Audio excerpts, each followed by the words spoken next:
Hello students, welcome to triple A bright academy. Students, हम अपनी weekly current affair series को continue करते हुए आज 21 से 27 जून के करंट अफेयर्स को कवर करने की कोशिश करेंगे।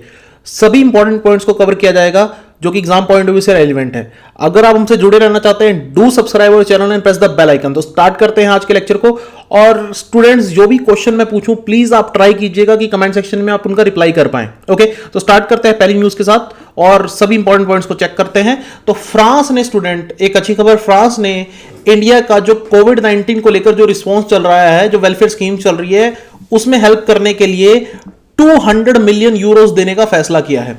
तो सीधा सीधा पहला क्वेश्चन तो हमारे पास यही हो गया कि कौन सी यूरोपियन कंट्री ने हमारे पास 200 मिलियन यूरोस प्रोवाइड किए हैं इंडिया को फॉर सोशल वेलफेयर सिस्टम।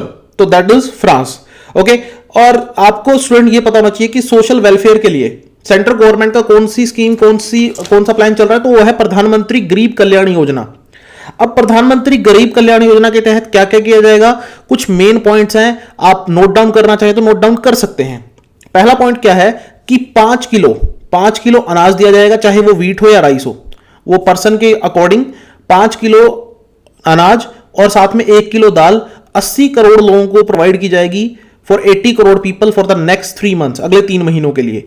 और हमारे पास 20 करोड़ वुमेन्स के जो जनधन अकाउंट खोले गए थे, 20 करोड़ वुमेन के जो जनधन अकाउंट खोले गए थे, उसमें 500 रुपए 3 महीने तक दिए जाएंगे, यानी कि 1500 रुपए टोटल पर फीमेल। ओके, पर फीमेल कितना, 1500 रुपए। और भारत में 8.3 करोड़ फैमिलीज को, 8.3 करोड़ जो बीपीएल फैमिलीज हैं, बिलो पॉवर्टी लाइन फैमिलीज हैं, उनको फ्री एलपीजी गैस प्रोवाइड की जाएगी अगले 3 महीनों के लिए। तो ये मेन हमारे पास पॉइंट्स है प्रधानमंत्री गरीब कल्याण योजना के। तो पहले तो आप ये पॉइंट याद रखेंगे। ओके, अब बात कर लेते हैं थोड़ा सा फ्रांस के बारे में। देखिए स्टूडेंट, फ्रांस हमारा एक स्ट्रॉन्ग अलाई है, हमें डिफेंस के वेपन्स भी सप्लाई करता है। जैसा कि आपको पता होगा कि अभी हमने रफेल फाइटर प्लेन जो है वो कहां से खरीदा है, दैट इज फ्रॉम फ्रांस, याद रखेंगे। तो फ्रांस के करंट प्रेसिडेंट है एमेनुअल मैक्रोन, याद रखेंगे। फ्रांस के जो करंट प्रेसिडेंट है वो है एमेनुअल मैक्रोन। और एक इंपॉर्टेंट चीज स्टूडेंट्स, फ्रांस पूरे वर्ल्ड में फेमस है उसकी रेवोल्यूशन के लिए। वैसे तो बहुत चीजों के लिए फेमस है, लेकिन फ्रांस की सबसे फेमस चीज क्या है, फ्रेंच रेवोल्यूशन। तो जल्दी से मुझे कमेंट सेक्शन में कमेंट करके बताइए कि French revolution started in which year. Okay, French revolution started in which year.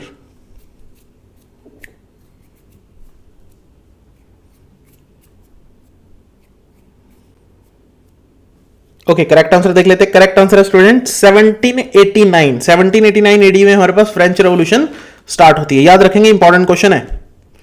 Next हमारे पास nearly 1% of world population forcibly displace. देखिए स्टूडेंट, अब कोरोना वायरस के चलते बहुत से लोगों को अपनी जॉब छोड़कर घर जाना पड़ा है, एक जगह से दूसरी जगह मूव करना पड़ा है। तो यहां पर यह बताया जा रहा है कि लगभग पूरे विश्व की 1% पॉपुलेशन को फोर्सिबली डिस्प्लेस होना पड़ा है just because of corona virus. और रिपोर्ट ये जो आई है, रिपोर्ट का नाम है global trend force displacement 2019। Report किसकी तरफ से आई है, यूएनएचसीआर की तरफ से। तो पहले तो आप ये याद रखेंगे कि यूएनएचसीआर की फुल फॉर्म क्या है, that is United nation high commissioner for refugees. ये यूएन की एक एजेंसी है जो रिफ्यूजीज की हेल्प करने के लिए काम करती है। Okay, United nation high commissioner for refugees, जो कि 1950 में बनी एक संस्था है। 1950 में यूएनएचसीआर का गठन हुआ था और जिनीवा में इसका हेडक्वार्टर है। यूएनएचसीआर का हेडक्वार्टर कहां है, जिनीवा में। आप स्टूडेंट ये भी याद रखेंगे, वर्ल्ड रिफ्यूजी डे हम ऑब्जर्व करते हैं 20 जून को। वर्ल्ड रिफ्यूजी डे 20 जून को ऑब्जर्व करते हैं। और आपको पता होना चाहिए कि विश्व में हमारे पास दूसरे नंबर की सबसे ज्यादा पॉपुलेशन कहां है, भारत में है, जबकि भारत के पास पूरे विश्व का जो लैंड एरिया है वो बहुत ही कम है। चलो एक क्वेश्चन पूछ लेता हूं मैं आपको। ओके, सिंपल सा क्वेश्चन है बहुत, कि total area of India accounts how much % of the world area. Bharat का जो टोटल लैंड एरिया है वो पूरे विश्व के एरिया का कितना % है।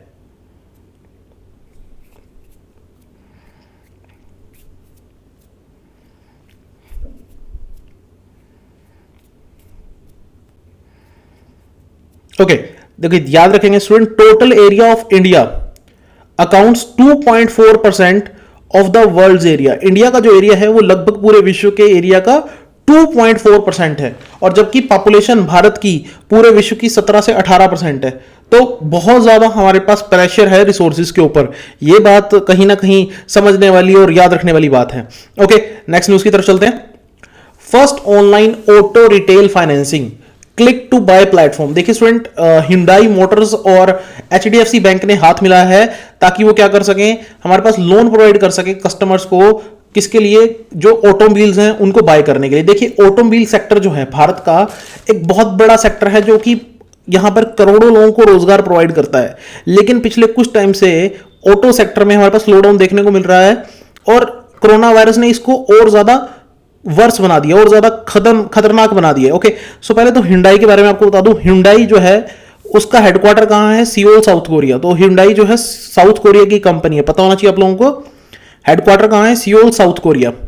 HDFC की बात करूं तो housing development finance corporation, okay, HDFC bank, इसके करंट मैनेजिंग डायरेक्टर कौन है, आदित्य पुरी। देखिए स्टूडेंट, एक बात बहुत इंपॉर्टेंट है जो आप सब लोग याद रखेंगे कि गवर्नमेंट ऑटोमोबाइल सेक्टर के साथ हमारे पास लेकर क्या क्या नए डिसीजन लिए हैं, तो वो आपको पता होने चाहिए। एक तो आप याद रखेंगे भारत में पोल्यूशन को लेकर नए नॉर्म्स, नए रूल्स लागू हो गए हैं। BS6 नॉर्म्स भारत में लागू हो गए हैं। भारत स्टेज 6 जो कि कब से लागू हुए हैं, 1 अप्रैल 2020 से। ये पोल्यूशन को लेकर नए रूल्स एंड रेगुलेशन है, आपने याद रखना है कि BS6 नॉर्म्स भारत में कब से लागू हुए हैं, 1 अप्रैल 2020 से। और एक चीज और आप याद रखेंगे कि फरवरी 2019 में, ध्यान सुनिएगा, फरवरी 2019 में गवर्नमेंट ने 10,000 करोड़ रुपया एलोकेट किया था फेम स्कीम के लिए, जो इलेक्ट्रिक व्हीकल्स को प्रमोट करती है। फेम की फुल फॉर्म है faster adoption and manufacturing of electric vehicles. तो फेम को हमारे पास आगे बढ़ाने के लिए, इलेक्ट्रिक व्हीकल्स को प्रमोट करने के लिए भारत में कितना पैसा एलोकेट किया गया था फेम स्कीम के लिए, 10,000 crore in the previous budget. Okay, फरवरी 2019। चलिए जी आगे चलते हैं हम। India first firm to hit 11 trillion market, rupees 11 trillion market capitalisation. देखिए रिलायंस इंडस्ट्री भारत की ऐसी पहली कंपनी बनी है जिसकी मार्केट वैल्यू 11 ट्रिलियन पर पहुंच गई है, पहली बार उसकी मार्केट वैल्यू 11। मार्केट वैल्यू क्या होता है स्टूडेंट, पहले तो आप ये समझो। मान लो किसी कंपनी के 1000 शेयर हैं, मान लो किसी कंपनी के 1000 शेयर हैं और हर शेयर की कीमत 10 रुपए है, तो उस कंपनी की मार्केट कैपिटलाइजेशन होगी, हाँ जी, 10,000 रुपए। 1000 शेयर है और 10 रुपए एक शेयर की वैल्यू है, तो कितनी हो गई, 10,000 रुपए मार्केट कैपिटलाइजेशन। इसी तरह से अगर हम रिलायंस इंडस्ट्रीज की बात करें तो आप देख सकते हैं कि इसका एक शेयर बिक रहा है लगभग 1738 रुपए में, आप देख सकते हैं लिखा हुआ है, तो 1738 रुपए पे इसका एक शेयर बिक रहा है। और इस तरह से इसकी जो मार्केट वैल्यू बन रही है वो 11 ट्रिलियन रुपीस, पहली बार किसी इंडियन कंपनी इस लेवल पर पहुंच पाई है। और इसी के चलते मुकेश अंबानी की टोटल वेल्थ भी बढ़ी है और वो वर्ल्ड के 9th रिचेस्ट पर्सन बन गए हैं। ओके, ये सब क्यों हो रहा है, जब से जियो में आपने देखा होगा लगातार रिलायंस जियो में इन्वेस्टमेंट चल रही है, तो इससे कहीं ना कहीं रिलायंस इंडस्ट्रीज को ओवरऑल बहुत बड़े लेवल पे बेनिफिट हुआ है। ओके, ये आप बात याद रखेंगे। और देखिए मार्केट वैल्यू की बात करें तो ये कहां से पता चलता है, ये पता चलता है स्टॉक एक्सचेंज के थ्रू। बॉम्बे स्टॉक एक्सचेंज पे, हमारे पास बॉम्बे स्टॉक एक्सचेंज पे रिलायंस इंडस्ट्रीज जो है वो क्या है, लिस्टेड है, Bombay stock exchange. Bombay stock exchange की मैं बात करूं तो 1875 में ये स्टैब्लिश हुआ था बॉम्बे स्टॉक एक्सचेंज। और भारत में स्टूडेंट एक इंटरेस्टिंग पॉइंट अब मैं बताऊंगा आप लोगों को, भारत में 3 कंपनियां ऐसी हैं जिनकी मार्केट वैल्यू, जिनकी मार्केट कैपिटलाइजेशन 100 बिलियन से ज्यादा है, 100 बिलियन डॉलर से ज्यादा है। याद रखेंगे 100 बिलियन डॉलर से ज्यादा जिनकी मार्केट वैल्यू बनती है, वो कौन कौन सी एंटिटीज हैं, Reliance Industries, TCS and HDFC bank. Okay, Reliance Industries, TCS, Tata consultant services and HDFC। Okay, so ये 3 एंटिटीज हैं। चलिए अब मैं एक अच्छा सा क्वेश्चन पूछ लेता हूं आप सब लोगों से। आप मुझे स्टूडेंट कमेंट सेक्शन में कमेंट करके बताइए, name the world's only company to reach the market capitalisation of 2 trillion US dollar. यहां पे मैं रुपीस की बात नहीं कर रहा हूं, डॉलर्स की बात कर रहा हूं। वर्ल्ड की इकलौती ऐसी कंपनी जिसकी मार्केट कैपिटलाइजेशन एक बार 2 ट्रिलियन डॉलर तक पहुंच चुकी है। जल्दी से उस कंपनी का नाम मुझे कमेंट सेक्शन में कमेंट करके बताइए।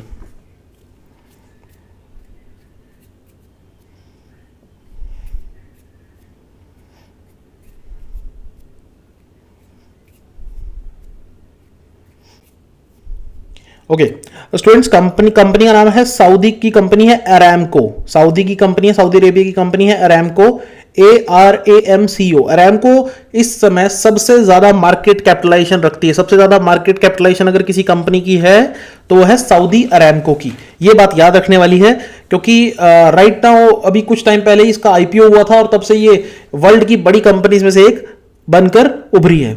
ओके, नेक्स्ट हमारे पास Urjit Patel appointed as chairman of NIPFP. So what is NIPFP? That is National Institute of Public Finance and Policy. Okay, तो देखिए स्टूडेंट, नाम से ही पता चल रहा है पब्लिक फाइनेंस और पॉलिसी को लेकर ये काम करता है ये इंस्टीट्यूट। और फॉर्मर गवर्नर थे आरबीआई के Urjit Patel. Okay, former governor थे उर्जित पटेल, तो इनको यहां पर अपॉइंट किया गया है। देखिए स्टूडेंट, मैं कुछ पॉइंट आपको बता दूं कि उर्जित पटेल 24th गवर्नर थे आरबीआई के। ये इससे पहले इनकी नेशनैलिटी इंडियन नहीं थी, नैरोबी कीनिया से ये आए थे हमारे पास। बाद में इन्होंने इंडियन नेशनैलिटी को अडॉप्ट किया था। Okay, 24th governor of RBI हमारे पास ये थे। ओके, आपको मैं स्टूडेंट बता देना चाहूंगा यहां पर, ये तो ये बने हैं चेयरमैन, लेकिन आप national institute of public finance and policy के डायरेक्टर का नाम भी याद रखेंगे स्टूडेंट। प्रेजेंट डायरेक्टर कौन है? रथिन रॉय, याद रखेंगे। NIPFP के करंट डायरेक्टर कौन है? रथिन रॉय, RATHIN, रथिन रॉय। ओके, और इन्होंने किसको रिप्लेस किया स्टूडेंट? आप ये भी याद रख सकते हैं अगर रखना चाहें तो। उर्जित पटेल ने किसको रिप्लेस किया है? ये विजय केलकर की जगह चेयरमैन बने हैं। विजय केलकर की स्टूडेंट में बात करूं तो याद रखना, विजय केलकर एक जाने माने इकोनॉमिस्ट हैं, भारत के अर्थशास्त्री, और हमारे पास कई सारी कमेटीज को लीड कर चुके हैं। फाइनेंस सेक्रेटरी रह चुके हैं और बड़ी बड़ी पोजीशंस पे ये रह चुके हैं।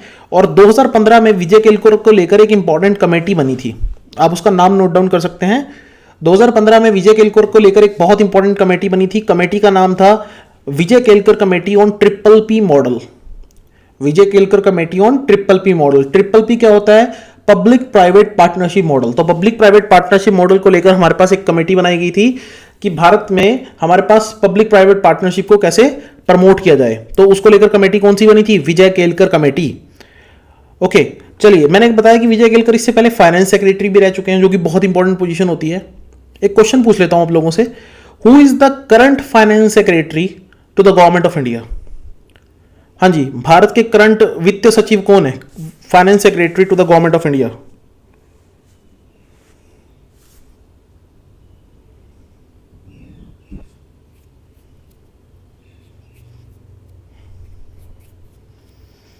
ओके स्टूडेंट, याद रखेंगे, current finance secretary to the government of India कौन है? अजय भूषण पांडे।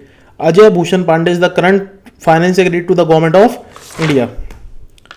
नेक्स्ट हमारे पास पीएम मोदी लॉन्च्ड 50,000 करोड़ गरीब कल्याण रोजगार अभियान। देखिए स्टूडेंट, ये रोजगार अभियान है, याद रखना। एक गरीब कल्याण वगैरह अलग से है, रोजगार अभियान ये अलग है। सो इसको हमारे पास इन शॉर्ट लिखा जाता है GKRA। तो पहले तो फुल फॉर्म याद रखेंगे, what is GKRA? That is गरीब कल्याण रोजगार अभियान। भारत के 6 राज्यों में शुरू किया गया है। क्यों शुरू किया गया है? देखिए, बहुत से माइग्रेंट वर्कर्स जो थे, जो अपना काम छोड़कर अपने राज्यों में वापस आ गए हैं, क्योंकि कोरोना वायरस के चलते सिस्टम सब गड़बड़ा गया है। तो उन लोगों को हेल्प की जा सके, इसीलिए गवर्नमेंट ने स्कीम शुरू की है 6 राज्यों के अंदर। That is Bihar, Uttar Pradesh, Madhya Pradesh, Rajasthan, Jharkhand and Odisha. Okay, और आप स्टूडेंट समझिए कि गरीब कल्याण रोजगार अभियान के तहत एक बार, सिर्फ एक बार, बार बार नहीं, एक बार जो भी हमारे पास माइग्रेंट वर्कर्स हैं उनको 125 दिन का रोजगार प्रोवाइड किया जाएगा। अब ये बड़ा इंपॉर्टेंट और इंटरेस्टिंग पॉइंट है। 125 दिन का रोजगार प्रोवाइड किया जाएगा हमारे पास फॉर 125 डेज। ओके, किसको? हमारे पास जो माइग्रेंट वर्कर्स हैं उनको। ये आप याद रखेंगे। अच्छा देखो स्टूडेंट, ये कहीं ना कहीं जो हमारे पास बिलो पॉवर्टी लाइन जो लोग हैं उनकी हेल्प करने में कहीं ना कहीं कारगर साबित होगा। ओके, तो अगर हम बात करें स्टूडेंट, एक क्वेश्चन मैं आपसे पूछना चाहूंगा यहां पर कि as per the government record maximum poverty rate Bharat के कौन से राज्य में है? मैक्सिमम पॉवर्टी रेट भारत के कौन से राज्य में? जल्दी से कमेंट सेक्शन में कमेंट करके बताइए।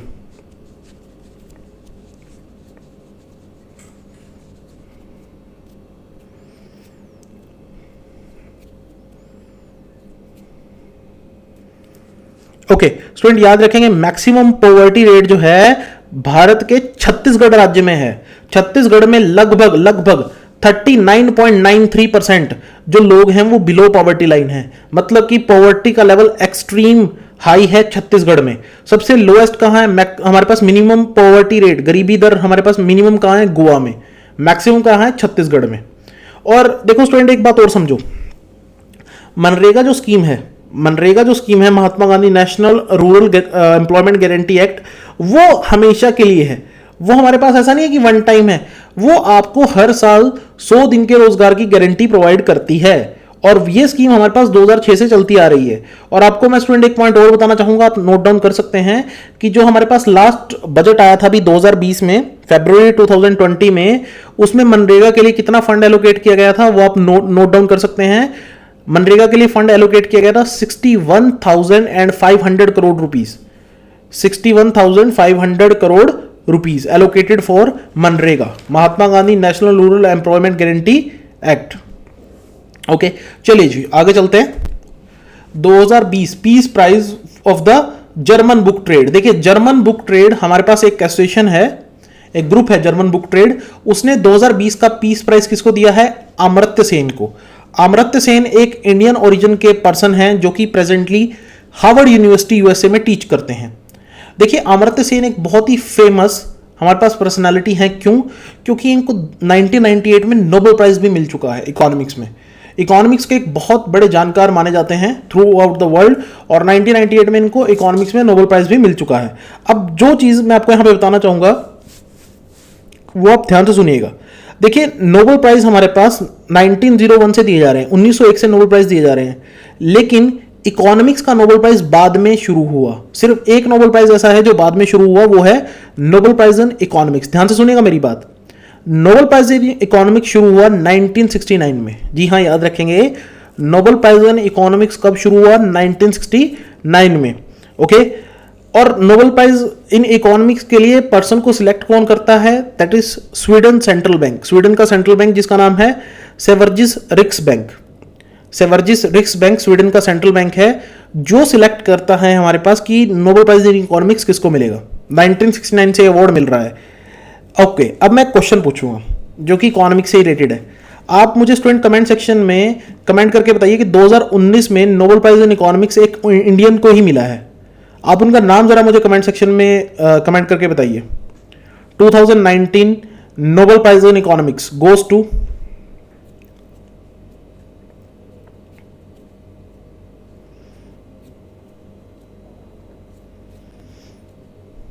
ओके, ये अवार्ड मिला है स्टूडेंट अभिजीत बनर्जी को। याद रखेंगे ये अवार्ड किसको मिला है हमारे पास? अभिजीत बनर्जी को। ओके, और इनकी वाइफ एस्टर डफलो, तो पॉवर्टी एलिवेशन को लेकर इन्होंने काम किया था। दैट्स व्हाई इन दोनों को हमारे पास हस्बैंड वाइफ को यहां पर जॉइंटली नॉमिनेट किया गया और अवार्ड दिया गया फॉर इकोनॉमिक्स। चलिए जी आगे चलते हैं, नाम याद रखेंगे अभिजीत बनर्जी। ओके, नेक्स्ट हमारे पास ISRO receives patent for LCHG for astronaut. अब ये क्या student? LCHG that is liquid cooling and heating garment for astronaut. Astronaut हमारे पास जो लोग स्पेस में जाते हैं। अब आप कहोगे कि इसरो ऐसे कपड़े क्यों बना रहा है कि हमारे पास जो एस्ट्रोनॉट्स को यूज करने पड़े? देखो स्टूडेंट, आप हर एक चीज को धीरे धीरे समझेंगे। पहली बात तो ये कि इसरो हमारे पास Indian space research organisation government की स्पेस एजेंसी है जिसका हेडक्वार्टर कहाँ है? हमारे पास बेंगलुरु। ओके, जिसका हेडक्वार्टर का हमारे पास बेंगलुरु में। चेयरमैन है के सिवान। 1969 में इसरो जो है वो एस्टैब्लिश हुई थी। अब ध्यान से सुनना करंट न्यूज, ये बहुत इंपॉर्टेंट है। प्राइम मिनिस्टर नरेंद्र मोदी ने एक अनाउंसमेंट की कि 2022 से पहले इंडिया अपने एस्ट्रोनॉट्स को अपने एक स्पेस क्राफ्ट में स्पेस में भेजेगा। इंडिया अपने एस्ट्रोनॉट्स को अपने दम पर स्पेस में भेजेगा। तो ऐसा करने वाला इंडिया हमारे पास, अगर हम बात करें, सिर्फ 3 ही कंट्रीज अभी तक ऐसा कर पाई हैं, चौथा कंट्री बन जाएगा जो अपने दम पर ऐसा कर पाए हैं। एक है यूएसए, फिर हमारे पास यूएसएसआर यानी रशिया, और तीसरा है चाइना। तो India set to became the 4th country अगर इंडिया ऐसा कर पाता है। तो प्रोजेक्ट का नाम है गगनयान। पहला क्वेश्चन तो हमारे पास ये हो गया। इस पूरे प्रोजेक्ट का नाम क्या है? गगनयान। 10,000 करोड़ रुपए इसके लिए एलोकेट किए गए हैं। कितने पैसा एलोकेट किया गया है? 10,000 करोड़ रुपीस। अब स्टूडेंट ध्यान से सुनिएगा, उम्मीद ये की जा रही है कि दिसंबर 2021 में, यानी कि अगले साल 2021 में अगर सब कुछ सही रहा, इसको लॉन्च किया जाएगा।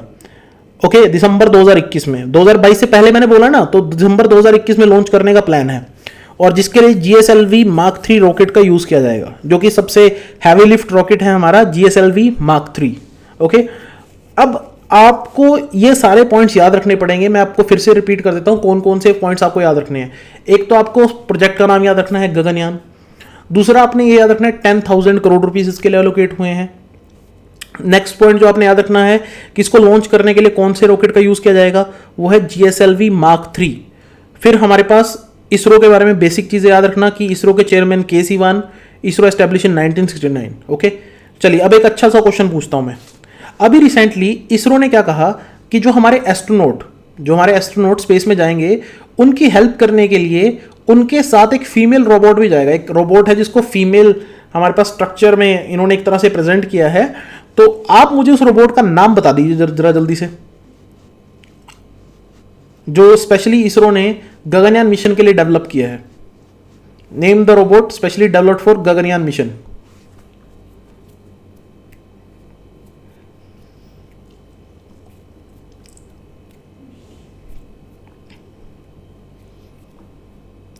ओके, याद रखेंगे स्टूडेंट, हमारे पास रोबोट का नाम है व्योम मित्रा। याद रखेंगे स्टूडेंट, रोबोट का नाम है व्योम मित्रा। ओके, व्योम का मतलब क्या होता है स्पेस, मित्रा का मतलब क्या होता है फ्रेंड। तो ये दो हमारे पास हिंदी के वर्ड से कंबाइन करके बना है व्योम मित्रा। व्योम का मतलब स्पेस, मित्रा का मतलब फ्रेंड। ओके, चलिए जी, नेक्स्ट हमारे पास book legend of Suheldev the king who saved India. तो एक बुक आई है स्टूडेंट अमीश त्रिपाठी की। स्टूडेंट, अगर करंट टाइम में इंडिया के सबसे कोई फेमस राइटर हैं जिनकी बुक्स रिकॉर्ड बिकती है तो वह है Amish Tripathi. Right now he is one of the famous writer of India. याद रखना, इनकी कई बुक्स में पिछले कई सारे एग्जाम्स में क्वेश्चन आ चुके हैं, तो ये न्यूज इंपॉर्टेंट हो जाती है। तो बुक आई है, बुक का नाम है legend of Suheldev the king who saved India. तो अमीश त्रिपाठी की ये बुक है। इनकी पहली बुक थी द इमोर्टल्स ऑफ मलुहा, जो कि बहुत फेमस हुई थी। आपको मैं बता दूं स्टूडेंट, रिसेंट टाइमिंग्स में इनकी दो बुक्स आई हैं जो बहुत इंपॉर्टेंट हैं। एक और बुक का नाम बता रहा हूं जो यहां पर लिखा नहीं हुआ, आप लिख सकते हैं, the secret of Nagas. The secret of Nagas, जो नागा साधुज के ऊपर लिखी गई बुक है, द सीक्रेट ऑफ नागाज। दूसरी बुक, एक और बड़ी फेमस बुक जो है वो है सीता वॉरियर ऑफ मिथिला, जो हमारे पास सीता माता के ऊपर लिखी गई एक बुक है, सीता वॉरियर ऑफ मिथिला। आपको पता होगा ना, सीता माता का जन्म मिथिला में हुआ था, तो उनके ऊपर लिखी गई एक बुक है। बुक किसने लिखी है? ये तीनों बुक्स किसने लिखी हैं? अमीश त्रिपाठी जी ने। Okay, the famous writer of India. अब स्टूडेंट मैं थोड़ा सा आपको यहां पर बता देता हूं किसके बारे में। यहां पर ये जो किंग सुहेलदेव है, ये एक भारत के बहुत ही फेमस, हमारे पास आप कह सकते हैं कि रूलर हुआ करते थे। कहां से रूल किया करते थे? श्रावस्ती से। अब ये श्रावस्ती कहाँ है? सुना होगा आपने श्रावस्ती। श्रावस्ती का रिलेशन हमारे पास गौतम बुद्ध जी से है, दैट इज इन उत्तर प्रदेश। अब आपको थोड़ा सुहेलदेव के बारे में बता देता हूं। सुहेलदेव वो हिंदू रूलर थे जिन्होंने मोहम्मद महमूद ऑफ गजनी के अटैक्स को लगातार इंडिया में रोका। जी हां, महमूद ऑफ गजनी की तरफ से अटैक करने आता है गाजी सलार मसूद। तो गाजी सलार मसूद जो नेफ्यू है महमूद ऑफ गजनी का, उसको जो किंग सुहेलदेव हैं वो डिफीट करते हैं। तो इस तरह से गजनी के अटैक को हमारे पास प्रोटेक्ट करते हैं किंग सुहेलदेव। तो इनका नाम आप याद रख सकते हैं, और ये भी याद रख सकते हैं कि ये कहां से रूल किया करते थे। ये श्रावस्ती उत्तर प्रदेश से रूल किया करते थे, जिनके ऊपर एक बुक लिखी है किसने? अमीश त्रिपाठी जी ने।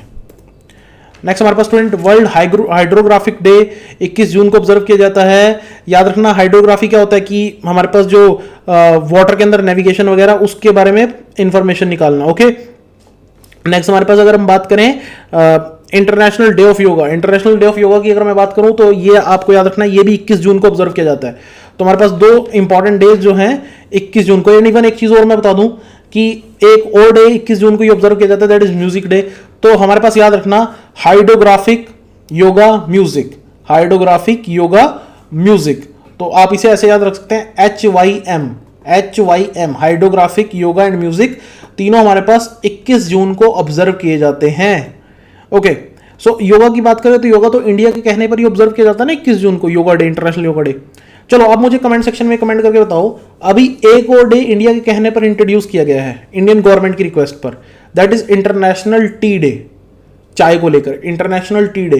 जल्दी से कमेंट सेक्शन में कमेंट करके बताओ, बिल्कुल सिंपल सा क्वेश्चन, कब ऑब्जर्व किया जाता है इंटरनेशनल टी डे?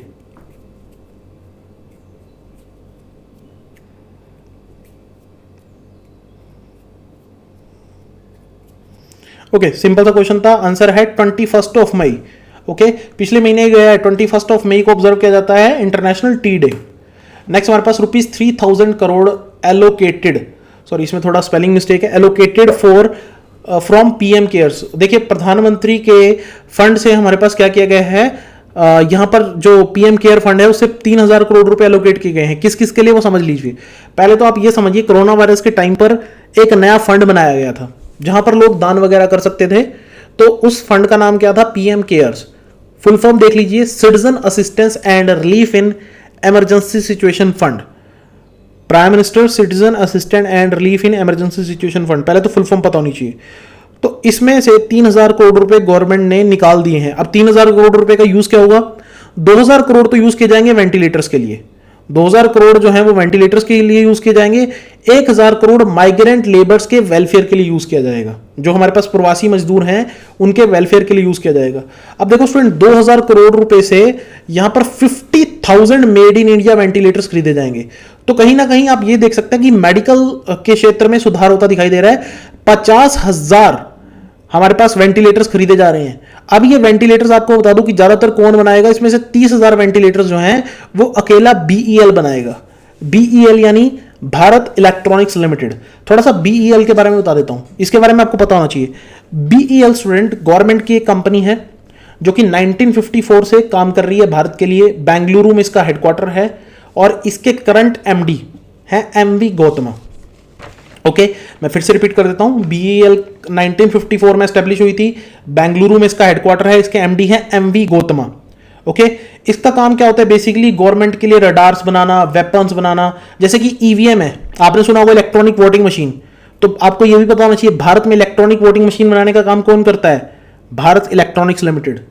यानी कि जो वोटिंग मशीन है उसको कौन बनाता है, भारत इलेक्ट्रॉनिक्स लिमिटेड। ये भी आप याद रखेंगे। और सिर्फ रडार नहीं बनाता, सोनार भी बनाता है। सोनार की जरा फुल फॉर्म बता दीजिए स्टूडेंट, सोनार की फुल फॉर्म क्या होती है, जल्दी से कमेंट सेक्शन में कमेंट करके बताइए, फिर हम सोनार को भी डिस्कस कर लेंगे। Full form of sonar,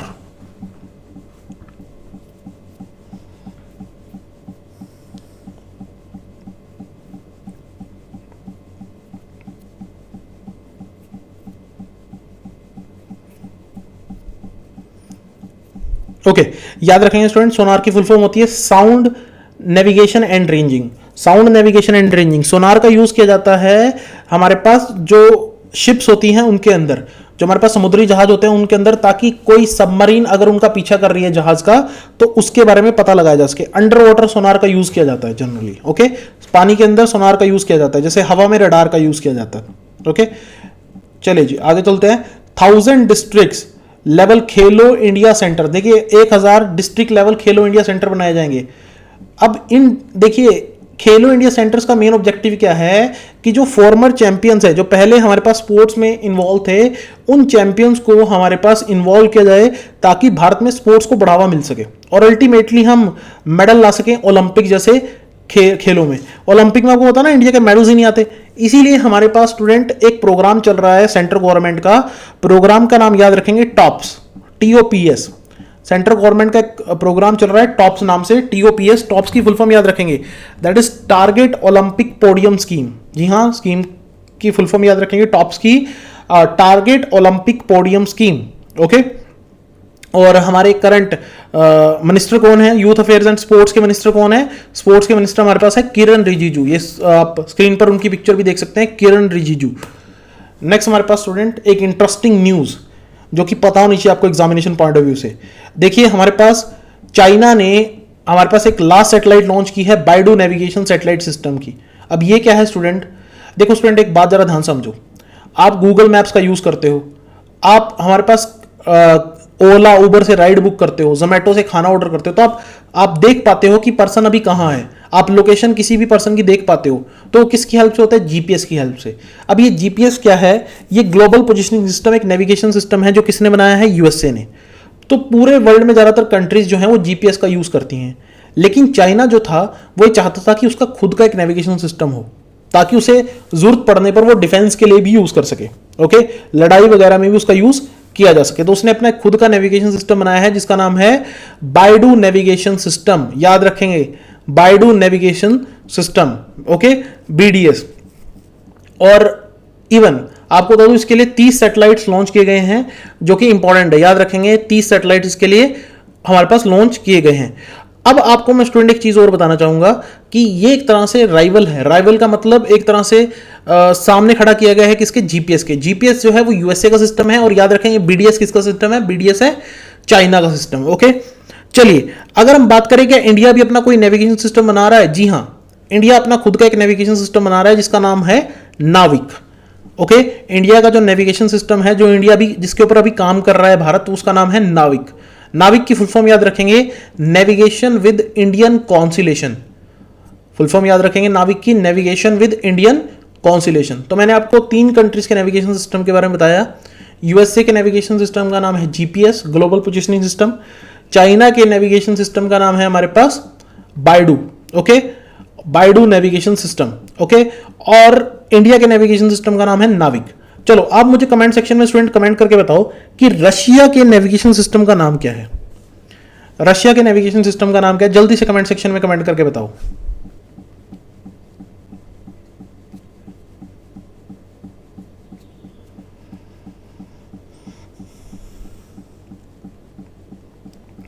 okay student, याद रखेंगे रशिया के नेविगेशन सिस्टम का नाम है ग्लोनास। ओके, रशिया के नेविगेशन सिस्टम का नाम क्या है, ग्लोनास, GLONASS। इसकी फुल फॉर्म है global navigation satellite system. GLONASS के नाम से इसको जाना जाता है। That is the navigation system of Russia.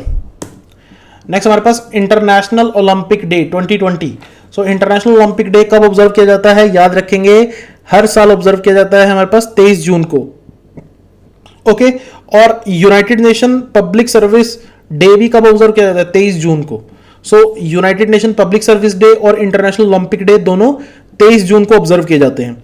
देखो ओलंपिक्स की जब मैं बात करता हूं ना स्टूडेंट, याद रखना हमेशा कि फर्स्ट मॉडर्न ओलंपिक्स कब स्टार्ट हुए थे हमारे पास 1896 में। याद रखेंगे फर्स्ट मॉडर्न डे ओलंपिक्स कब शुरू हुए थे हमारे पास एथेंस में 1896 में। ओके, 1896 से ओलंपिक चलते आ रहे हैं, मॉडर्न ओलंपिक्स। ओके, चलिए आप मुझे एक सिंपल से क्वेश्चन का आंसर दे दीजिए। क्वेश्चन मैं पूछूंगा यूएन से रिलेटेड, यूनाइटेड नेशन से रिलेटेड। आप मुझे कमेंट सेक्शन में स्टूडेंट ये कमेंट करके बताइए कि यूएन डे कब ऑब्जर्व किया जाता है, यूनाइटेड नेशन डे कब ऑब्जर्व किया जाता है। जल्दी से कमेंट सेक्शन में कमेंट करके बताइए।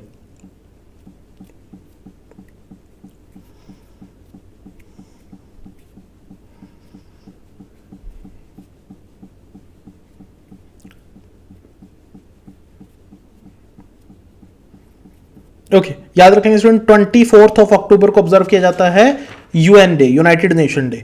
और यहां पर लिखा हुआ है United nation public service day. तो दोनों में डिफरेंस है, इसीलिए मैंने जानबूझकर क्वेश्चन पूछा ताकि आप थोड़ा उस चीज को याद रख सके। नेक्स्ट हमारे पास largest economy on triple P basis for 2017। अब ये ट्रिपल पी क्या है, देखिए स्टूडेंट ट्रिपल पी की 2 फुल फॉर्म्स होती हैं। एक तो जो यहां पे दी गई है that is purchasing power parity. Triple P की 2 फुल फॉर्म्स हमारे पास यूज होती हैं। एक तो है परचेजिंग पावर पैरिटी जो इसमें यहां पर इस पर्टिकुलर न्यूज में यूज की गई है। एक होता है public private partnership model. Okay, तो यहां पर हम बात करें परचेजिंग पावर पैरिटी की, तो यहां पर क्या बताया गया है कि परचेजिंग पावर पैरिटी के हिसाब से वर्ल्ड की तीसरी सबसे बड़ी अर्थव्यवस्था 2017 में भारत थी। यानी इंडिया की जो इकोनॉमी थी परचेजिंग पावर पैरिटी के मामले में वो विश्व में तीसरे नंबर पर थी। ओके, पहले नंबर पे है चाइना, सेकंड नंबर पे है यूएस और तीसरे नंबर पे है India in terms of PPP, purchasing power parity. अब ये इन टर्म्स ऑफ पीपीपी का मतलब क्या होता है, परचेजिंग पावर पैरिटी का मतलब क्या होता है। देखिए स्टूडेंट, जब हम जीडीपी को कैलकुलेट करते हैं हम डॉलर्स में कैलकुलेट करते हैं, यूएस डॉलर में। लेकिन एक बात समझो, परचेजिंग पावर पैरिटी का मतलब क्या होता है, करेंसी को कंपेयर करना कि उससे आप कितनी परचेजिंग कर सकते हैं। लाइक टेक द एग्जांपल, $1 का मान लीजिए रेट है 75 रुपए। थोड़ी देर के लिए मान लीजिए $1 का रेट है 75 रुपए। अब आप इंडिया में 75 रुपए में कितना दूध खरीद सकते हैं और यूएसए में $1 का यूज करके कितना दूध खरीद सकते हैं। ऑब्वियसली इंडिया में आप ज्यादा दूध खरीद सकते हैं या कोई भी चीज खरीद सकते हैं। लेट से मान लीजिए इंडिया में आप 750 रुपीज, $750 में, $750 कह लीजिए और वहां पे $10। ओके, तो $10 में वहां पर कितना सामान खरीद सकते हैं और यहां पर आप $750 में कितना सामान खरीद सकते हैं। फिर आप कंपैरिजन कीजिए, तो उस हिसाब से जब आप कंपैरिजन करते हैं तो उस तरह से कैलकुलेट की जाती है परचेजिंग पावर पैरिटी। तो उसके हिसाब से हमारे पास 2017 में जो इंडिया का रैंक था वो था 3rd। फर्स्ट नंबर पे था चाइना और सेकंड पे था यूएसए। ये 2017 की रिपोर्ट आई है वर्ल्ड बैंक के तरफ से और हमारे पास ministry of statistics and programme implementation की तरफ से। देखिए हमारे पास एक अलग से मंत्रालय है, ministry of statistics and programme implementation, जिसके करंट मिनिस्टर कौन है? Rao Inderjit Singh. Minister of statistics and programme implementation के करंट मिनिस्टर कौन है? राव इंद्रजीत सिंह। चलिए स्टूडेंट, आप कमेंट सेक्शन में मुझे जल्दी से कमेंट करके बताइए कि in terms of PPP, purchasing power parity, 2017 में हमारे पास 4th नंबर पर कौन सी इकोनॉमी रही? वर्ल्ड की कौन सी इकोनॉमी 4th नंबर पर रही in terms of purchasing power parity 2017?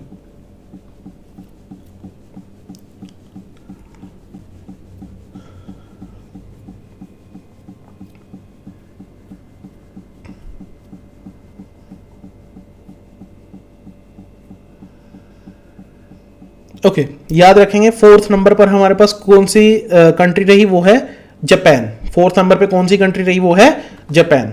चलिए जी नेक्स्ट न्यूज़ की तरफ चलते हैं। So US securities with holding.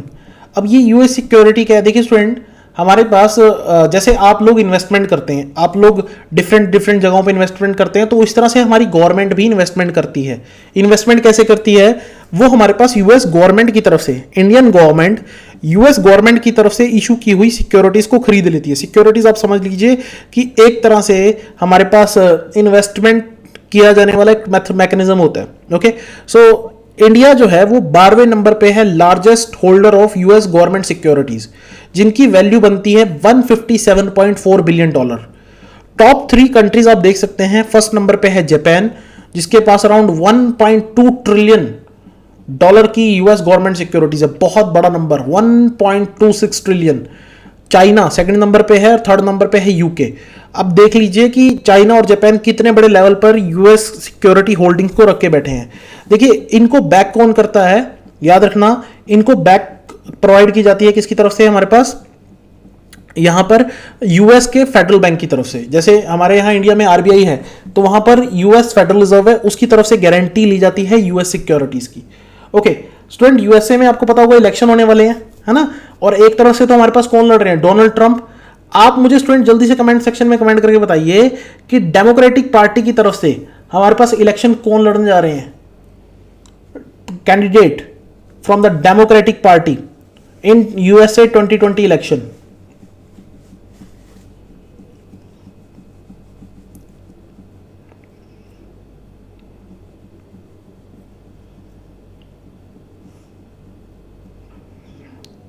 Okay, याद रखेंगे स्टूडेंट, डेमोक्रेटिक पार्टी की तरफ से हमारे पास जो बिडेन कैंडिडेट है। ओके, और अभी वो इंडिया को लेकर कुछ हमारे पास अजीबोगरीब स्टेटमेंट दे चुके हैं। सो आई डोंट नो कि जब वो पावर में आएंगे तो इंडिया के लिए कितनी मुसीबत खड़ी करेंगे। सो याद रखना, डेमोक्रेटिक पार्टी की तरफ से जो कैंडिडेट हैं वो हैं जो बिडेन। नेक्स्ट हमारे पास world's first gold backed digital gold currency. देखिए अब ध्यान से सुनिएगा स्टूडेंट, हमारे पास डिजिटल करेंसी कई सारी चल रही हैं, जैसे बिटकॉइन है, हमारे पास रिप्पल है, इथर्नियम है। ये सब डिजिटल करेंसीज हैं, यानी कि रियल में एग्जिस्ट नहीं करती।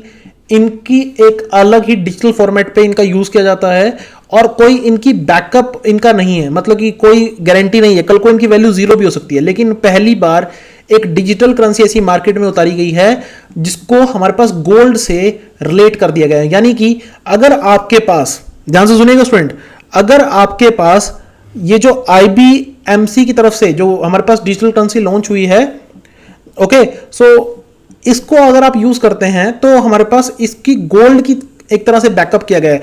यानी कि हमारे पास 1 digital currency is equal to 1 ounce of gold, यानी कि दैट इज 33.931 ग्राम। एक गोल्ड कॉइन का मतलब है, जिसकी गारंटी कौन लेता है? US federal agency.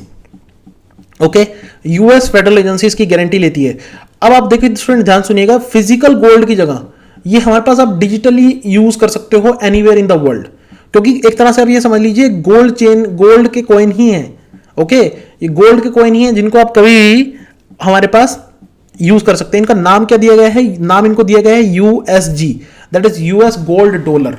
तो आपने स्टूडेंट याद रखना है। अब क्वेश्चन क्या बनेगा? क्वेश्चन ध्यान सुनो मेरी बात ध्यान से, कि हमारे पास क्वेश्चन क्या बना कि आप ये बताइए कि वर्ल्ड की पहली डिजिटल करेंसी जिसके बैक में गोल्ड हमारे पास एक तरह से बैकअप करता है, तो उसका नाम है USG, that is US gold dollar. मतलब कि मान लो, टेक द एग्जांपल, मान लो मेरे पास 3 USG हैं, यानी कि US गोल्ड डॉलर हैं, तो उसका मतलब मेरे पास गोल्ड ही है। अब ये समझिए, कंप्यूटर के अंदर जो वो मेरे अकाउंट में जो कॉइन्स पड़े हैं वो गोल्ड ही है, एक तरह से ये आप समझ लीजिए। ओके, देखिए पिछले कुछ टाइम में कई सारी कंट्रीज जो हैं वो अपने खुद की डिजिटल करेंसी लॉन्च कर रही हैं। जैसे कि आपको मैं थोड़ा बताना चाहूंगा यहाँ पे स्टूडेंट, याद रखना कि अभी रिसेंटली 2019 में UAE और सऊदी अरेबिया ने एक जॉइंटली डिजिटल करेंसी लॉन्च की थी।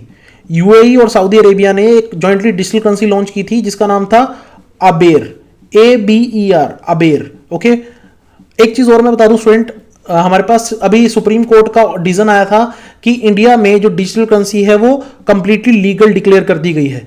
आपने याद रखना है, सुप्रीम कोर्ट के डिसीजन के अकॉर्डिंग इंडिया में डिजिटल करेंसी का यूज करना कंप्लीटली लीगल है। ओके, ये सारे पॉइंट्स आप याद रखेंगे। नेक्स्ट हमारे पास युक्ति 2.0 फॉर हायर एजुकेशन इंस्टीट्यूट्स। देखिए रमेश पोखरियाल ने यहां पर क्या कहा है कि जो हमारे पास हायर इंस्टीट्यूट्स हैं उसमें अगर कोई स्टार्टअप शुरू करना चाहता है तो उनकी हेल्प करने के लिए युक्ति 2.0 को लॉन्च किया गया है। इसकी फुल फॉर्म बस आप याद रखेंगे, that is young India combating Covid with knowledge, technology and innovation. तो बस आपने सीधा स्टूडेंट इसमें युक्ति की फुल फॉर्म याद रखनी है। ये हमारे पास किसके लिए शुरू किया गया है, ताकि भारत में स्टार्टअप्स को हेल्प की जा सके। स्टार्टअप क्या होती है, नई कंपनीज, उनकी हेल्प की जा सके, तो उसके लिए युक्ति 2.0 को लॉन्च किया गया है। Simple is that. नेक्स्ट हमारे पास government of Haryana signed MOU with Reliance Jio TV. देखिए स्टूडेंट, जियो की डिमांड हर जगह बढ़ती जा रही है, तो हमारे पास हरियाणा के जो एजुकेशन मिनिस्टर हैं कंवरपाल, उन्होंने क्या किया है, एक MOU, memorandum of understanding sign किया है। किसके साथ, रिलायंस जियो टीवी के साथ। जिससे क्या होगा कि जो हमारे पास हरियाणा के जो बच्चे हैं वो घर बैठकर ही हमारे पास टेलीविजन, लैपटॉप और टैबलेट के माध्यम से अपनी एजुकेशन को कंटिन्यू कर सकेंगे और इवन JEE और नीट जैसे एग्जाम्स की तैयारी भी कर सकेंगे। देखिए हरियाणा की मैं बात करूं स्टूडेंट, तो हरियाणा के करंट चीफ मिनिस्टर हैं मनोहर लाल खट्टर, याद रखना, बिल्कुल सिंपल सा क्वेश्चन। और एक चीज और, हरियाणा ने अपने यहां पर सरस्वती रिवर रिवाइवर का प्लान शुरू किया है। देखो ध्यान सुनो, हरियाणा ने अपने यहां पे सरस्वती रिवर रिवाइवल का प्लान शुरू किया है।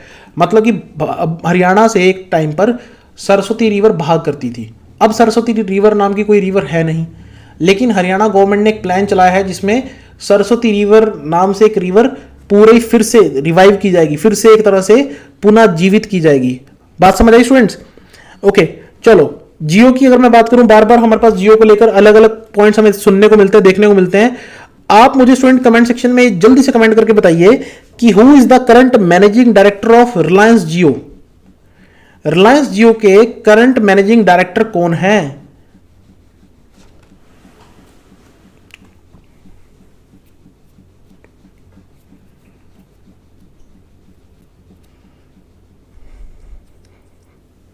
ओके, याद रखेंगे स्टूडेंट, रिलायंस जियो के करंट मैनेजिंग डायरेक्टर हैं संदीप दास। मुकेश अंबानी नहीं है, मुकेश अंबानी चेयरमैन है। मैंने यहां पर मैनेजिंग डायरेक्टर का क्वेश्चन पूछा था, क्वेश्चन ध्यान से सुनना बहुत जरूरी है। रिलायंस जियो के चेयरमैन मुकेश अंबानी, लेकिन अगर मैं पूछूं रिलायंस जियो के मैनेजिंग डायरेक्टर तो हैं संदीप दास। याद रखेंगे स्टूडेंट। नेक्स्ट हमारे पास 4% राइज इन टीबी पेशेंट। तो देखिए स्टूडेंट, टीबी पेशेंट्स के मामले जो हैं वो भारत में बढ़ते हुए दिखाई दे रहे हैं, जो कि बिल्कुल भी अच्छी खबर नहीं है। देखिए हमारे पास अगर हम बात करें, वर्ल्ड के सबसे ज्यादा टीबी पेशेंट भारत में ही होते हैं। टीबी एक बैक्टीरिया से होने वाली डिजीज है, माइकोबैक्टीरियम नाम का बैक्टीरिया होता है जिसकी वजह से टीबी हमारे पास फैलता है। और टीबी सबसे ज्यादा इंपैक्ट किसको करता है? लंग्स को। यह भी याद रखने वाली बात है, टीबी सबसे ज्यादा इंपैक्ट किसको करता है? लंग्स को। आपने स्टूडेंट याद रखना है, 2 पॉइंट्स, 2 क्वेश्चन आपकी स्क्रीन पर आपको दिखाई दे रहे होंगे। हमारी करंट गवर्नमेंट ने टीबी को खत्म करने के लिए जो लक्ष्य रखा है वो है 2025। इंडियन गवर्नमेंट ने टीबी को खत्म करने के लिए जो टारगेट सुनिश्चित किया है वो है 2025, और WHO ने जो टारगेट रखा है वो है 2030। तो याद रखेंगे कि WHO का जो टारगेट है टीबी को पूरे विश्व से खत्म करने का वो है 2030, और इंडियन गवर्नमेंट का टारगेट है 2025। और इसी के लिए हमारे पास हमारी गवर्नमेंट ने, इंडियन गवर्नमेंट ने एक पोर्टल भी बनाया है, एक वेबसाइट भी बनाई है जिसका नाम है निक्षय। तो हमारे पास निक्षय की आप मतलब भी समझ सकते हैं, एंड टीबी। तो एक पोर्टल हमारे पास यहां पर बनाया गया है टीबी कंट्रोल को लेकर। टीबी को लेकर स्टूडेंट एक क्वेश्चन पूछ लेता हूं, बिल्कुल सिंपल सा, आप कमेंट सेक्शन में रिप्लाई कीजिएगा। हमारे पास आप ये बताइए मुझे, वर्ल्ड टीबी डे कब ऑब्जर्व किया जाता है? जल्दी से कमेंट सेक्शन में कमेंट करके बताइए कि कौन सी डेट को ऑब्जर्व किया जाता है world TB day.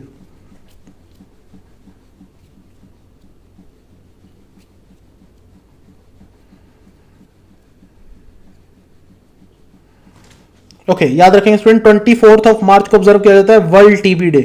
24 of March को ऑब्जर्व किया जाता है वर्ल्ड टीबी डे। और टीबी बैक्टीरिया से होने वाली डिजीज है, बैक्टीरिया का नाम है माइकोबैक्टीरियम। नेक्स्ट स्टूडेंट्स हमारे पास automated ticket checking and managing access machine. देखिए इंडियन रेलवेज ने हमारे पास automated ticket checking machine install की हैं, पहली बार कहां पर, नागपुर स्टेशन पे। तो सीधा सीधा मैं क्वेश्चन पूछ सकता हूं कि आप ये बताइए कि भारत के कौन से रेलवे स्टेशन पर automatic ticket checking machine install की गई हैं एटीएमए के नाम से। सो वो है नागपुर स्टेशन। ओके, एक चीज और मैं स्टूडेंट आपको बता दूं कि हमारे पास कोरोना वायरस के चलते रिसेंटली इंडियन रेलवेज ने क्या किया था, इंडियन रेलवेज ने एक रोबोट भी डेवलप किया था ताकि हमारे पास डॉक्टर्स की हेल्प की जा सके। रोबोट का नाम आप याद रखेंगे कि इंडियन रेलवेज ने कौन सा रोबोट यहां पर डेवलप किया था डॉक्टर्स और हेल्थ केयर वर्कर्स की हेल्प करने के लिए। उसका नाम था rail boat, RAIL, rail boat, BOT boat. Okay, याद रखेंगे रेल बोट के नाम से। नेक्स्ट हमारे पास NITI Aayog and ITF launch decarbonising transport project. देखिए नीति आयोग ने हमारे पास एक प्रोजेक्ट लॉन्च किया है, किसके साथ मिलकर, ITF के साथ मिलकर। सो ध्यान सुनिएगा, ITF क्या है, इंटरनेशनल ट्रांसपोर्ट फोरम। देखिए एक चीज समझिए स्टूडेंट, बेसिकली हमारे पास इस सब का ऑब्जेक्टिव क्या है कि भारत में हमारे पास ग्रीन हाउस एमिशन को, जो हमारे पास पोल्यूशन और ग्रीन हाउस गैसेस का एमिशन है उसको कम करना, ग्रीन हाउस गैसेस के एमिशन को कम करना। ओके, अब भारत में सबसे ज्यादा ग्रीन हाउस गैस एमिशन तीसरे नंबर पर करता है ट्रांसपोर्ट सेक्टर। आपको पता ना कितने सारे व्हीकल्स भारत में चलते हैं करोड़ों की संख्या में, और उनसे कितना ज़्यादा हमारे पास ग्रीन हाउस गैसेस का एमिशन होता है। ग्रीन हाउस गैसेस क्या होती हैं, जो हमारे पास टेम्परेचर को बढ़ाने का काम करती हैं, उनको हम बोलते हैं ग्रीन हाउस गैसेस। तो आप याद रखेंगे नीति आयोग ने हमारे पास किस ऑर्गेनाइजेशन के साथ मिलकर डीकार्बोनाइजिंग ट्रांसपोर्ट इन इंजीनियरिंग इकोनॉमिक्स प्रोजेक्ट चलाया है, वो है ITF, इंटरनेशनल ट्रांसपोर्ट फोरम। आप याद रखेंगे नीति आयोग के CEO कौन है, अमिताभ कांत। नीति आयोग के CEO कौन है, अमिताभ कांत। और वाइस चेयरमैन कौन है हमारे पास, राजीव कुमार। वाइस चेयरमैन है राजीव कुमार और CEO हैं अमिताभ कांत। ये स्टूडेंट हमारे पास 5 ईयर प्रोजेक्ट रहेगा, जिसके थ्रू हमारे पास क्या किया जाएगा, बेसिकली इस सब को, हमारे पास जो पोल्यूशन है उस सबको कम करने की कहीं ना कहीं कोशिश की जाएगी। ओके, चलिए आगे चलते हैं। Kushinagar airport in Uttar Pradesh develop as international airport. देखिए खुशीनगर एयरपोर्ट को इंटरनेशनल एयरपोर्ट के रूप में डेवलप किया जाएगा, सेंट्रल गवर्नमेंट की तरफ से अप्रूवल मिला है। देखिए स्टूडेंट कुशीनगर इंपॉर्टेंट क्यों है, क्योंकि ये बुद्धिस्ट पिलग्रिमेज साइट है, मतलब कि जो बौद्ध धर्म के जो लोग हैं उनके लिए बहुत ही इंपॉर्टेंट साइट है। क्यों, क्योंकि जो गौतम बुद्ध का जो निर्वाण हुआ था, निर्वाण का मतलब आप सरल शब्दों में बोल सकते हैं जो मृत्यु हुई थी वो हमारे पास कहाँ हुई थी, वो हमारे पास हुई थी खुशीनगर में। ऐसा कहा जाता है कि इनकी मृत्यु जो खुशीनगर में हुई थी उसके बाद से ये जो प्लेस है वो बहुत इंपॉर्टेंट हमारे पास हो गया था for the Buddhist community. Okay, अगर गौतम बुद्ध की बात करें तो स्टूडेंट एक ऐसे पर्सन जिन्होंने हमारे पास सिस्टम को बदल कर रख दिया, और इनके फादर का नाम था सुद्धोधना और मदर का नाम था माया देवी। फादर का नाम था सुद्धोधना और मदर का नाम था माया देवी। आप स्टूडेंट जल्दी से कमेंट सेक्शन में एक सिंपल से क्वेश्चन का आंसर दे दीजिए कि इनका बर्थ प्लेस कहां है, birth place of Gautam Buddha.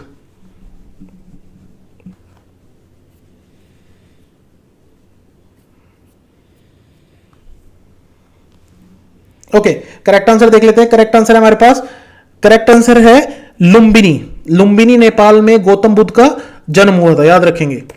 Next हमारे पास 2% इंटरेस्ट सबवेंशन ऑन शिशु लोन। अब ये क्या है स्टूडेंट, देखो ध्यान समझने की कोशिश करना, हमारे पास ध्यान समझने की कोशिश करना कि 2% इंटरेस्ट सबवेंशन दी जाएगी शिशु लोन्स के ऊपर। अब हमारे पास सेंट्रल गवर्नमेंट की एक स्कीम चल रही है प्रधानमंत्री मुद्रा योजना। मुद्रा योजना के तहत स्टूडेंट 3 तरह के लोन दिए जाते हैं, शिशु, तरुण और किशोर। मुद्रा योजना के तहत 3 तरह के लोन दिए जाते हैं, शिशु, तरुण और किशोर। शिशु लोन कौन से होते हैं, जिसमें लोन होता है अप टू ₹50,000, 50,000 तक के लोन को हम क्या बोलते हैं, शिशु लोन। ओके, अंडर प्रधानमंत्री मुद्रा योजना। तो मुद्रा की खुद की फुल फॉर्म भी है जो आपको सेकंड लास्ट लाइन में दिखाई दे रही होगी, that is micro unit development and refinance agency loan. तो एक तो आपने याद रखना है कि मुद्रा की फुल फॉर्म क्या है, that is micro unit development and refinance agency. और मुद्रा के तहत हमारे पास कितने तरह के लोन दिए जाते हैं? 3 तरह के, शिशु, तरुण और किशोर। 3 तरह के लोन दिए जाते हैं, शिशु, तरुण और किशोर। ओके। और 2% इंटरेस्ट सबवेंशन का मतलब क्या है? मान लीजिए किसी ने, हमारे पास पर्सन ने लोन लिया है शिशु कैटेगरी के अंदर, यानी कि 50,000 से कम का लोन लिया है मुद्रा योजना के तहत, जो भी उसका रेट ऑफ इंटरेस्ट बनता है उसका 2% गवर्नमेंट ऑफ इंडिया चुकाएगी। इसको बोलते हैं इंटरेस्ट सबवेंशन। याद रखेंगे इसको क्या बोलते हैं हम? Interest subvention. तो आपने याद रखना है हमारे पास कौन से टाइप के लोन में हमारे पास गवर्नमेंट ऑफ इंडिया जो है वो 2% इंटरेस्ट सबवेंशन देगी, that is Shishu kind of loan. Okay, तो ये चीज आप याद रखेंगे। नेक्स्ट हमारे पास interesting news from the international point of view. हमारे पास देखिए स्टूडेंट, एफएटीएफ ने पाकिस्तान को ग्रे लिस्ट में मेंटेन रखा है। अब ये एफएटीएफ क्या है? Financial action task force. FATF का काम क्या होता है? मनी लॉन्ड्रिंग को प्रिवेंट करना। मनी लॉन्ड्रिंग क्या होता है? Illegal channelisation of money. मान लीजिए, टेक द एग्जांपल स्टूडेंट, जो टेररिस्ट ऑर्गेनाइजेशंस है, जो जितने भी आतंकवादी संगठन है, उन्हें भी तो पैसों की जरूरत होती होगी, उनको भी तो बैंक अकाउंट चाहिए। तो उनके जो बैंक अकाउंट्स हैं वो किसी गलत नाम से मैनेज किए जाते हैं, उनकी फंडिंग गलत तरीके से आती है। तो इस सब को मैनेज करना, इसको बोलते हैं मनी लॉन्ड्रिंग। और एफएटीएफ का काम क्या होता है? मनी लॉन्ड्रिंग को रोकना। एफएटीएफ का काम क्या होता है? मनी लॉन्ड्रिंग को रोकना। तो एफएटीएफ का पहली बात तो याद रखना, हेडक्वार्टर कहां है? एफएटीएफ का हेडक्वार्टर है हमारे पास पेरिस, फ्रांस में, और 39 मेंबर कंट्रीज हैं इसके। ओके, 39 मेंबर कंट्रीज हैं। ओके, अब ग्रे लिस्ट में डालने का मतलब क्या है? ग्रे लिस्ट का मतलब ये होता है स्टूडेंट कि वो कंट्री जो है वो टेरर फाइनेंसिंग को रोक नहीं पा रही है, अपने यहां पर वो टेररिस्ट की फंडिंग्स को नहीं रोक पा रही, और उस कंट्री को ये कहा जाता है कि वो उसको रोकने के लिए कदम उठाए।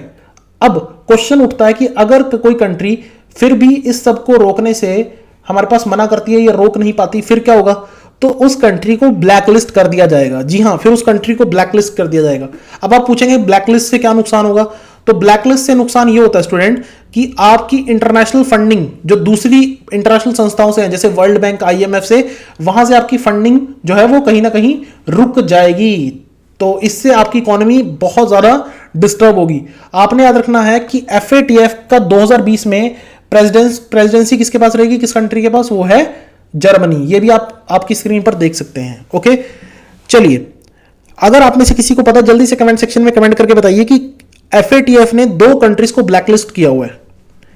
एफएटीएफ ने 2 कंट्रीज को ब्लैकलिस्ट किया हुआ है। आप जल्दी से उनका नाम कमेंट सेक्शन में कमेंट करके बताइए कि एफएटीएफ ने कौन सी 2 कंट्रीज को ब्लैकलिस्ट किया हुआ है।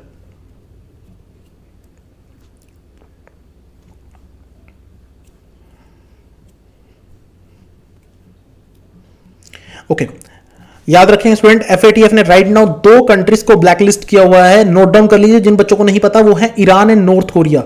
Iran and north Korea is in the blacklist of FATF, financial action task force. Next हमारे पास 45th एडिशन ऑफ टीडब्ल्यूआईएफ। तो देखिए स्टूडेंट, टीडब्ल्यूआईएफ का 45th एडिशन हुआ है। अब ये होगा जो हमारे पास टीडब्ल्यूआईएफ क्या है? Toronto international film festival. 2 हमारे पास इंडियन पर्सनालिटीज को भी एज अ एम्बेसडर सिलेक्ट किया गया है। उनके नाम आप याद रखिएगा, सीधा सीधा क्वेश्चन, वो है Priyanka Chopra and Anurag Kashyap. Okay, Priyanka Chopra and Anurag Kashyap, बस इतना बहुत है। आप यहां पर इतना भी याद रखेंगे तो काम चल जाएगा। ओके, नेक्स्ट न्यूज की तरफ चलते हैं। Clare Connor, okay, Clare Connor, first female president of MCC. So Melbourne cricket club, ये वर्ल्ड के सबसे ओल्डेस्ट क्रिकेट क्लब में से एक है। इसके हमारे पास प्रेसिडेंट थे कुमार संगकारा। अब नए प्रेसिडेंट जो 1 अक्टूबर से हमारे पास यहां पर टेन्योर जिनका शुरू होगा 1 अक्टूबर 2021, यानी अगले साल से, तो वो है हमारे पास कौन? क्लेयर कोनार। लेकिन अगर पेपर में स्टूडेंट अभी क्वेश्चन आ जाए कि who is the current president of MCC, Melbourne cricket club, तो आपने याद रखना है वो कौन है? कुमार संगकारा ऑफ श्रीलंका। ओके, कुमार संगकारा श्रीलंका से थे, और पहली फीमेल प्रेसिडेंट हमारे पास सिलेक्ट की गई है जो अक्टूबर 2021 से हमारे पास चार्ज संभालेंगी। ओके, चलिए जी, अब यहां पर हम बात कर रहे थे वुमेन क्रिकेट के बारे में, कहीं ना कहीं बात हुई, तो आप जल्दी से मुझे कमेंट सेक्शन में स्टूडेंट कमेंट करके बताइए कि venue for 2021 ICC women cricket world cup, venue for 2021 ICC women world cup.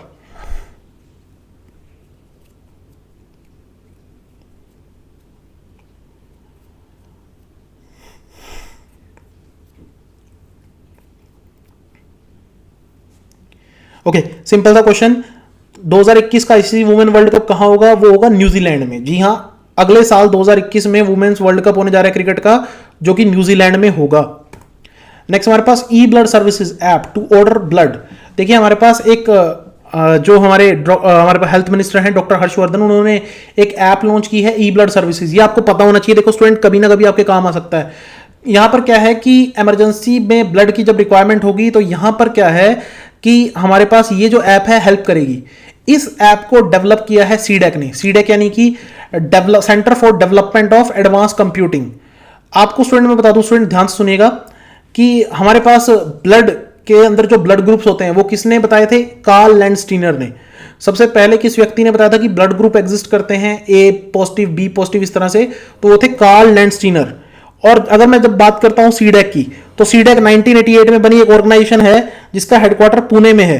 CDAC 1988 में बनी एक ऑर्गेनाइजेशन जिसका हेडक्वार्टर पुणे में है, जिसने भारत के लिए सुपर कंप्यूटर तक बनाया है। जी हां, याद रखेंगे, इंडिया का सुपर कंप्यूटर जिसका नाम है परम। लिख लीजिए स्टूडेंट, इंडिया का सुपर कंप्यूटर जिसका नाम है परम, उसको किसने बनाया था? सीडेक ने। सीडेक है हमारे पास centre for development of advance computing, centre for development in advance computing. Next हमारे पास नेक्स्ट न्यूज है drone mounted ULV spray for low cost control. अभी आपको पता होगा स्टूडेंट, लो कास्ट जो है वो हमारे पास बहुत बुरी तरह से फसलों को नुकसान पहुंचा रहा है। लो कास्ट क्या होते हैं हमारे पास? ये कुछ ग्रास होपर जैसा दिखने वाला एक हमारे पास इंसेक्ट होता है जो ग्रुप की फॉर्म में आगे बढ़ता है और लाखों करोड़ों की तादाद में ये हमारे पास क्या करते हैं? फसलों को नुकसान पहुंचाते हैं। तो अभी गवर्नमेंट ने क्या कहा कि ड्रोन का हम यूज करेंगे। ड्रोन समझिए स्टूडेंट, ड्रोन क्या होता है हमारे पास? ड्रोन एक हमारे पास unmanned flying vehicle. So drone का यूज किया जाएगा और इसमें क्या होगा कि हमारे पास अल्ट्रा लो वॉल्यूम, इसमें हमारे पास स्प्रेयर लगाए जाएंगे जो कीटनाशक का स्प्रे करेंगे। मतलब कि ड्रोन्स का यूज करके कीटनाशकों का स्प्रे किया जाएगा ताकि लो कास्ट को कंट्रोल किया जा सके। अब ये दिल्ली पहुंच चुका है, दिल्ली गुड़गांव में हमारे पास एंट्री हो चुकी है, तो बहुत जल्द हरियाणा या पंजाब के एरियाज में एंट्री होने की पॉसिबिलिटी दिखाई देती है। तो बहुत बड़े लेवल पर हो सकता है फसलों को बर्बाद करें। नेक्स्ट हमारे पास ₹500 crore emergency fund to armed forces. देखिए स्टूडेंट ध्यान से सुनिएगा, हमारे पास 500 करोड़ रुपए का इमरजेंसी फंड दिया गया है आर्म्ड फोर्सेस को। तो ये किस लिए दिया गया है? क्योंकि अभी आप समझिए स्टूडेंट, चाइना बॉर्डर पे जो हमारी हालात हैं, line of actual control that is इन लद्दाख, वो आपको पता है कि थोड़ा गड़बड़ है। और अभी हमारे जो आर्म फोर्सेज हैं उनको इमरजेंसी में किसी भी चीज की रिक्वायरमेंट हो सकती है, तो यहां पर 500 करोड़ इमरजेंसी फंड यहां पर निकाला गया है। अगर हम बात करें स्टूडेंट, ये जो फंड है इसका यूटिलाइज हमारे पास इंडियन आर्मी, नेवी, एयरफोर्स, कोई भी डिफेंस फोर्स कर सकती है। और आपको पता होगा कि आर्मी, नेवी, एयरफोर्स को एक तरह से आपस में कोऑर्डिनेट करने के लिए एक नई पोजीशन बनाई गई है, chief of defence staff. Chief of defence staff. तो जल्दी से आप मुझे स्टूडेंट कमेंट सेक्शन में कमेंट करके बताइए कि who is the current chief of defence staff.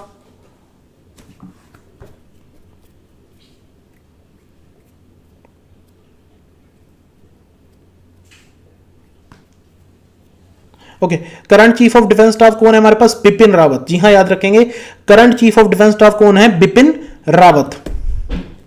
Next हमारे पास यूएसए फर्स्ट योगा यूनिवर्सिटी। तो देखिए स्टूडेंट, योगा को लेकर एक यूनिवर्सिटी बनाई जा रही है यूएसए में, जिसका नाम होगा विवेकानंद योगा यूनिवर्सिटी। तो ये हमारे पास लॉस एंजल्स यूएसए में बनाई जा रही है और इसके पहले चेयरमैन कौन होंगे? HR Nagendra. Okay, HR Nagendra. तो मैं आपसे स्टूडेंट क्वेश्चन पूछ सकता हूं, ध्यान से सुनिएगा, कि हमारे पास विवेकानंद यूनिवर्सिटी कौन सी कंट्री में बनाई गई है? Vivekananda yoga university, that is in USA. और पहले चेयरमैन का नाम डॉक्टर HR नागेंद्र। योगा के बारे में स्टूडेंट एक चीज याद रखेंगे, who is known as father of modern yoga? Patanjali. एक हमारे पास ऋषि हुआ करते थे, ऋषि पतंजलि। तो he is known to be the father of modern yoga. Okay, उन्होंने जो योगा का सारा ज्ञान है उसको एक सही तरीके से हमारे पास प्रेजेंटेबल मैनर में हमारे पास कंपाइल किया। So that's why he is known to be father of modern yoga. Next news student हमारे पास 75th victory day parade of world war 2। So world war 2 की हमारे पास विक्ट्री डे परेड हुई है। आपने याद रखना है कि ये परेड किसने कंडक्ट की? रशिया ने। रशिया ने 75वीं सालगिरह मनाई वर्ल्ड वॉर 2 में अपनी जीत की। और इसमें स्टूडेंट जो बात याद रखने वाली है, इंडिया की तरफ से रिप्रेजेंट करने कौन गए थे? सो इंडिया की तरफ से बात करने गए थे राजनाथ सिंह। इंडिया की तरफ से इंडिया के डिफेंस मिनिस्टर ने यहां पर विजिट किया। देखिए आपको पता होगा कि रशिया की जो है रशिया की जीत हुई थी और जर्मनी की हार हुई थी in the second world war, तो उसी को लेकर ये परेड ऑर्गेनाइज की गई थी। देखिए ये परेड बहुत इंपॉर्टेंट हो जाती है, क्यों स्टूडेंट? क्योंकि अभी इंडिया और चाइना के जो रिलेशन है वो बहुत खराब चल रहे हैं, और यहां पर S-400 long range air defence system की माफ कीजिएगा, S-400 long range air defence system की डिमांड इंडिया ने रखी है रशिया के सामने कि उसकी डिलीवरी थोड़ा जल्दी की जाए। ये S-400 एयर डिफेंस सिस्टम क्या है कि चाइना की तरफ से आते हुए किसी भी हमले को, किसी भी प्लेन को, किसी भी मिसाइल को ये एयर में ही क्या कर सकता है, हमारे पास डिस्ट्रॉय करने की ताकत रखता है। ठीक है, तो ये बात आप याद रखेंगे कि एयर में ही डिस्ट्रॉय करने की ताकत ये रखता है। आप स्टूडेंट मुझे बिल्कुल सिंपल सा question, who is the current president of Russia, जल्दी से कमेंट सेक्शन में कमेंट करके बताइए, current president of Russia.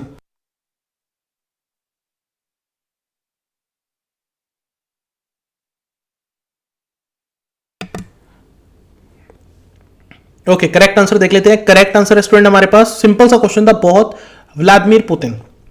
Vladimir Putin is the current president of Russia. Okay, justice BP Katakey to investigate Assam gas leak. जो असम में student अभी याद कीजिए कुछ टाइम पहले गैस लीक हुई थी।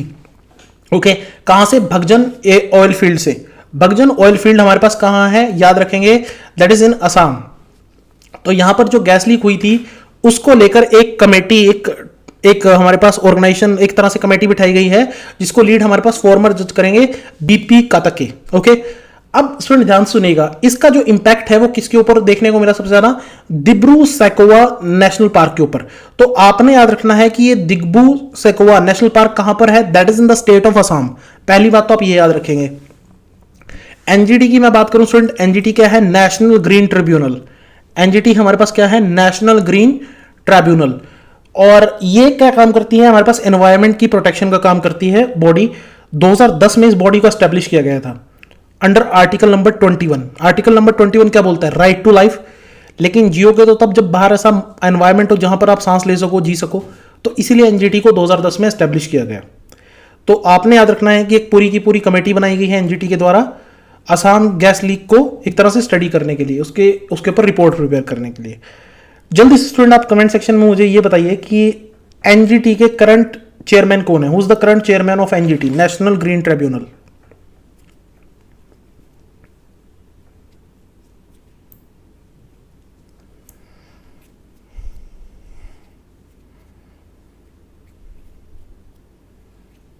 ओके, याद रखेंगे एनजीटी के करंट चेयरमैन है Adarsh Kumar Goel. Adarsh Kumar Goel is the current chairman of NGT. Okay student, next news है हमारे पास FIFA 2023 women world cup. So FIFA का 2023 का जो वुमेन वर्ल्ड कप है वो हमारे पास कहां होगा स्टूडेंट?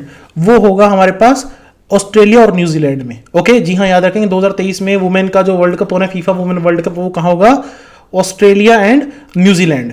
ओके, पहली बार हमारे पास यहां पर world cup, women world cup होने जा रहा है। आप स्टूडेंट याद रखेंगे फीफा का हेडक्वार्टर कहां है? ज्यूरिख स्विट्जरलैंड में। फीफा का हेडक्वार्टर कहां है? Zurich Switzerland. और फीफा के करंट प्रेसिडेंट है Gianni Infantino, current president of FIFA Gianni Infantino. और एक छोटा सा पॉइंट और आप याद रखेंगे कि हमारे पास फीफा का 2022 का मेंस वर्ल्ड कप कहां होना है? कतर में। फीफा 2022 का जो मेंस फुटबॉल वर्ल्ड कप है वो कहां होना है? कतर में, कतर नाम की कंट्री। ओके ओके, हमारे पास international day for illicit drug abuse and trafficking, तो ये हमारे पास 26 जून को ऑब्जर्व किया गया। बेसिकली थीम याद रखेंगे, ड्रग्स को लेकर लोगों को अवेयर करने के लिए डे ऑब्जर्व किया जाता है। Better knowledge for better care, better knowledge for better care. Okay, last news for the day student. Okay, India PCI हमारे पास डिक्लाइन हो गई है कोरोना वायरस के चलते। देखिए पीसीआई क्या है? पर कैपिटा इनकम, जिसको हिंदी में बोलते हैं प्रति व्यक्ति आय। अब ये प्रति व्यक्ति आय कैसे निकाली जाती है? हमारे पास टोटल नंबर ऑफ इनकम को डिवाइड करते हैं जब हम टोटल नंबर ऑफ पॉपुलेशन से, तो मिलती है पर कैपिटा इनकम। तो ये हमारे पास कितना परसेंट डिक्रीज हुई है? आप याद रखेंगे 5.4%। याद रखेंगे, सीधा सीधा क्वेश्चन पूछा जाएगा, एसबीआई की रिपोर्ट के अकॉर्डिंग कितना परसेंट डिक्रीज हुई है? 5.4%। और सबसे ज्यादा हमारे पास अगर हम यूटीज की बात करें तो दिल्ली में सबसे ज्यादा डिक्रीज हुई है 15.4%। और स्टेट्स की अगर हम बात करें तो स्टेट्स में सबसे ज्यादा कहां पर डिक्रीज हुई है? गुजरात में 11.6%। तो ये चीजें जो हैं वो आप याद रखेंगे। तो ये थे स्टूडेंट आज के इंपॉर्टेंट करंट अफेयर्स। आशा करता हूं आपको सब अच्छे समझ आया होगा। Thank you, have a nice day.